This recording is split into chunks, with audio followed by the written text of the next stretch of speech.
Masih bersama kami di Apa Kabar Indonesia Malam. Pemirsa, 4 komplotan pelaku penipuan dengan modus hipnotis diringkus polisi usai membujuk korban untuk membeli batu merah delima.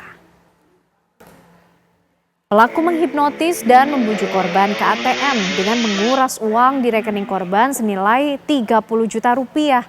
Para pelaku meminta ATM beserta nomor PIN dan kemudian menguras isi ATM. Setelah buron hampir 3 hari, akhirnya polisi berhasil menangkap pelaku. Polisi akan menjerat pelaku dengan pasal 378 jungto pasal 55 KUHP dengan ancaman hukuman 4 tahun penjara.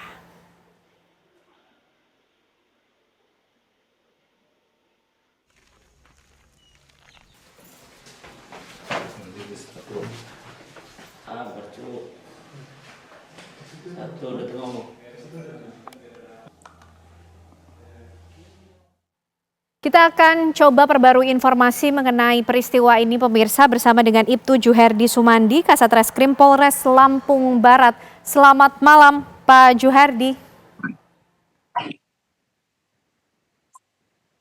Selamat malam Bu. Ya, Mbak Ana. Ya, Pak, berapa orang yang sudah ditangkap oleh pihak kepolisian atas kasus hipnotis yang dilakukan ini? Yang sudah kita lakukan penangkapan ini ada sebanyak 4 tersangka Bu, yang sudah kita tetapkan sebagai tersangka. Oke. Bagaimana sebenarnya Pak para pelaku ini melancarkan aksinya? Apakah memang mereka selalu melaksanakannya berbarengan, berempat, atau seperti apa modus yang digunakan?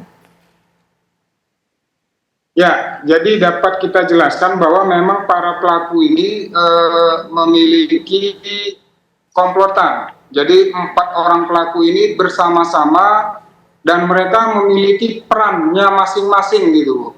Jadi ada yang bagian penyetopan mencari korban, ada yang sebagai pembeli, dan ada juga sebagai bos besar yang akan membeli batu merah delima tersebut.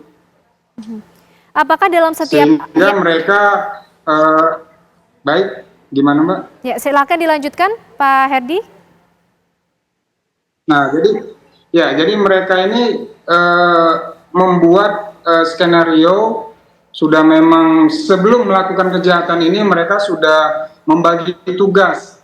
Ada yang bagian membawa kendaraan, ada yang mencari korban, ada yang meyakinkan korban, dan ada yang nanti sebagai ustadz, berpura-pura sebagai ustadz yang akan membeli batu merah delima tersebut dengan harga yang sangat fantastis, yaitu sebesar 500 juta. Sehingga inilah yang mempengaruhi pikiran korban bahwa dia akan mendapatkan uang yang lebih besar, sehingga dia mau terhipnotis lah dengan komunikasinya para pelaku ini gitu Bu. Ya. Apakah modus yang mereka lakukan dari setiap aksinya ini selalu sama, dan korban seperti apa yang disasar oleh para pelaku Pak, termasuk tempat yang sering kemudian menjadi lokasi mereka melancarkan aksinya? Ya, jadi para pelaku ini memang sudah berangkat dari wilayah Pekanbaru, itu mereka sudah merencanakan jauh-jauh hari.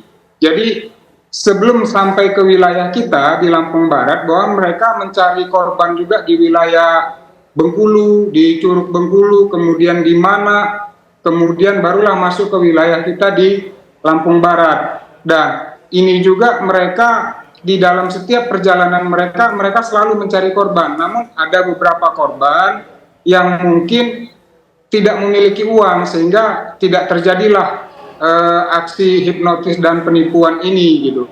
Tetapi yang di Lampung Barat ini mereka menemukan ada petani kopi kita ya yang menjadi korban, sehingga inilah yang mengalami kerugian sebesar 30 jutaan.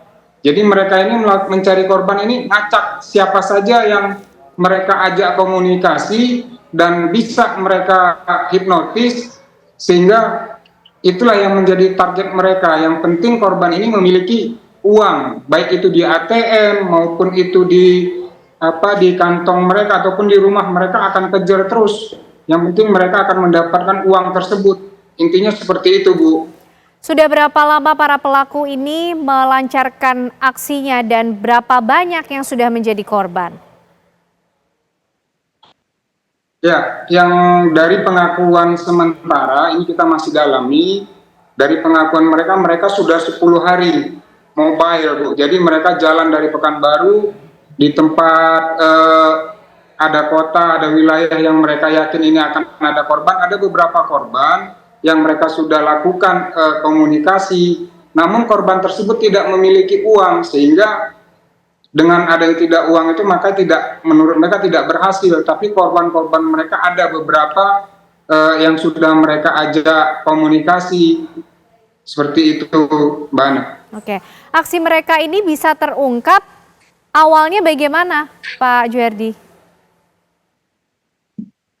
Ya, jadi ini awalnya kita melakukan pengungkapan perkara ini setelah korban mengalami dihipnotis oleh para pelaku, kemudian dia kembali ke rumah. Sesampainya di rumah dia baru sadar bahwa ATM dan PIN-nya juga sudah diberikan kepada para pelaku ini, sehingga dia berpikir, loh saya kenapa ya tadi ya, seperti itu, Bu. Jadi mereka kemudian korban ini komunikasi dengan keluarganya dan kemudian diarahkan untuk melapor ke Polres Lampung Barat.